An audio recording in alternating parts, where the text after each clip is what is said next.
In today's video, I'm going to teach you how to add swing trade signals indicator in TradingView Pro quick and easy guide.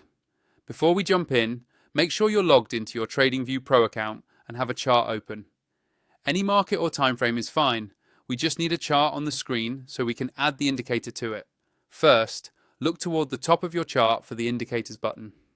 On most layouts, it's near the middle at the top toolbar and simply labeled indicators. Go ahead and click that. This opens the main indicators and strategies window, which is where you can search for and manage anything you add to your chart.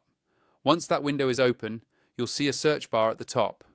This is the quickest way to find what you're looking for instead of scrolling through long lists. Click on the search field to activate it. If you already have text in there from a previous session, just clear it so you're starting fresh. Now, type swing trade signals into the search bar. Take a moment to type it carefully so the exact indicator shows up. As you type, TradingView will filter the list below in real time. You should see swing trade signals appear in the results. When you see it, simply click on it once. TradingView will automatically add the indicator to your chart, and you'll notice new signals or overlays appear right away. After the indicator is on your chart, you'll want to adjust it so it fits your trading style. On the chart, locate the name of the indicator, usually shown in the upper left area of the chart, and hover your mouse over it. You'll see a small settings icon, which looks like a gear. Click on that gear icon to open the settings panel for swing trade signals. Inside the settings, you can fine-tune how the indicator behaves. Depending on the version, you might be able to adjust sensitivity, choose which signals you want to see, or customize how the signals are displayed visually.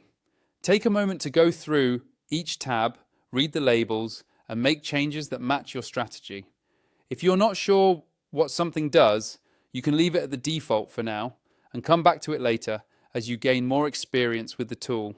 Finally, if you haven't yet signed up for TradingView Pro, or you want to upgrade so you can use indicators like this more effectively and with fewer limits, use the link in my video description to sign up. That way, you'll be working with the same setup I'm using here, and you'll get the smoothest possible experience when adding and customizing the swing trade signals indicator.